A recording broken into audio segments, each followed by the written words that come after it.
আমার মাকে আমি বলেছি, আম্মা তুমি আইসো না কষ্ট করে। বলে, মা তুমি কি বলো, আমি আমার আরেক ছেলে তারেক রহমানকে একটু দেখতাম, তুমি আমার না করো না মা। আমি তাকে না করতে পারি নাই।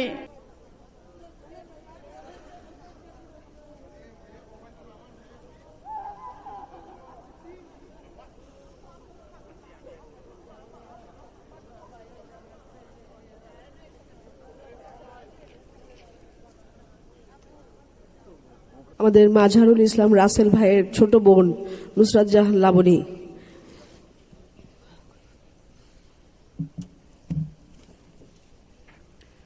আসসালামু আলাইকুম, বিসমিল্লাহির রহমানির রহিম। আমি আজকে 12টা বছর ধরে একটা দিনের জন্য অপেক্ষা করেছি। মহান আল্লাহর কাছে আমি বারবার মিনতি করে বলেছি, আল্লাহ তুমি আমাকে একটা দিন একটা মিনিটের একটু সুযোগ করে দিও, জনাব তারেক রহমান স্যারের সাথে আমি কিছু কথা বলবো। আমার ভাই মোহাম্মদ মাঝহারুল ইসলাম রাসেল, সে জগন্নাথ বিশ্ববিদ্যালয়ের ছাত্র দলের নেতা ছিলেন। 2013 সালে 4 ডিসেম্বর সুমন ভাইয়ের সাথে গুম হয়ে যায়। সে শুধু তার নেতাকে বাঁচাতে চেয়েছিল। ওকে যখন মেটাল রড দিয়ে পিটাতে পিটাতে মাটিতে ফেলে দিচ্ছিল, বলতেছিল সুমন কোনটা বল, সুমন কোনটা বল। ও মার খেয়ে পরে মাটিতে লুটে পড়ে বলে না এই যে সুমন। ঠিক তেমনই ভাবে 13টা বছর ধরে আমার বাড়ি হচ্ছে শেরপুরের নকলা উপজেলাতে। আমাদেরকে ঠিক এমন ভাবে অত্যাচার অবিচার করা হয়েছে। বিএনপি কেন করিস তোরা? আমরা বিএনপি ছাড়ি নাই, আমরা ছেড়ে যাই নাই। আমার 2 ভাই 1 বোন। আমার শুধু একটা কথাই কানে বাজে, আমি যখন ছোট ছিলাম আমার ভাইয়ের সাথে আমার এতটা খুনসুটির একটা সম্পর্ক ছিল।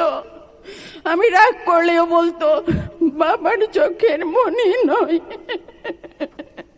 মায়ের সোনার খনি নয়, ভাইয়ের আদরের ছোট বোন। স্বাধীন বাংলাদেশে আমরা নিঃশ্বাস ফেলতেছি। আমি শুধু সেই দিনটার অপেক্ষায় আছি। এই ফ্যাসিজম বাদ বিদায় হয়েছে, হয়তোবা তারা আমাদের সাথে বাংলাদেশে স্বস্তির নিঃশ্বাস ফেলতে পারত। কত স্বপ্ন ছিল তাদের, হাজারো জনতার উচ্ছ্বাসে তারা একাত্মতা প্রকাশ করত। কত দিন রাত শেষে অবশেষে একটা সুন্দর ভোরের আলোর অপেক্ষা আমরা করেছি। আমার ভাইয়ের দরজার কর্নারের শব্দে আমাদের ভিতরে সমস্ত নীরবতা ভেঙে খান খান হয়ে যাবে, কিন্তু ভাঙেনি সেই নীরবতা। আমার ভাইয়ের, আমার মায়ের, আমার বাবার অসংখ্য প্রশ্নের উত্তর আজ অজানা। কে দিবে এর সমাধান? আমার ভাই 2013 সালের 4 ডিসেম্বর থেকে আমি ওকে খুঁজে খুঁজে রাস্তায়, বিভিন্ন প্রেস কনফারেন্সে, আমরা রাস্তা ছাড়ি নাই। আমাদের তুলিয়াপা, আমার আন্টি হাজারা খাতুন ফেসপা সামনে বসে আছে। আমার মা এসেছে শেরপুর থেকে, তার 2 চোখে অন্ধ হয়ে গিয়েছিল। একটা চোখ অপারেশন করে ঠিক হয়েছে, আর একটা চোখ ঠিক হবে না কখনোই।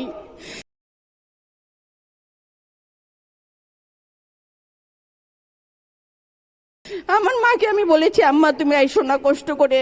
বলে, মা তুমি কি বলো, আমি আমার আরেক ছেলে তারেক রহমানকে একটু দেখতাম, তুমি আমার না করো না মা। আমি তাকে না করতে পারি নাই। আম্মা, মা, আম্মা দাঁড়াও না মা। ভাইয়া এই যে সামনে বসে আছে, মা তোমার ছেলে, মা, মা তোমার সন্তান।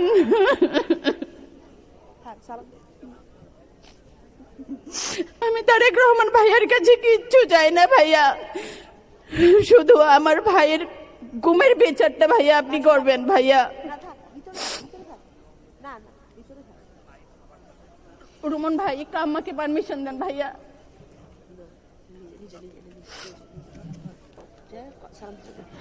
আমাদের চৌধুরী আলম ভাইয়ের ছেলে শাওনকে অনুরোধ করছি আমাদের মাঝে আসার জন্য।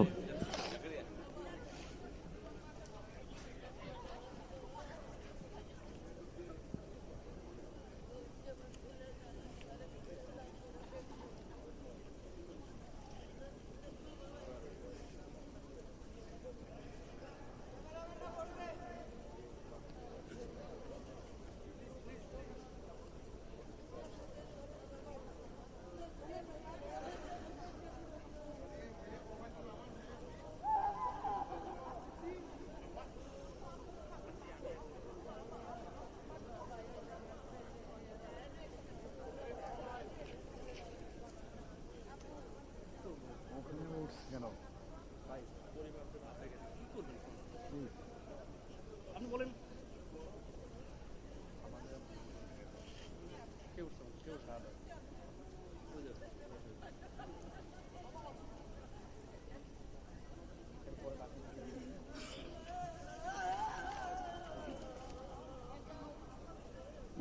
রথবাড়ির রাব্বানির পরিবারের বসার পরে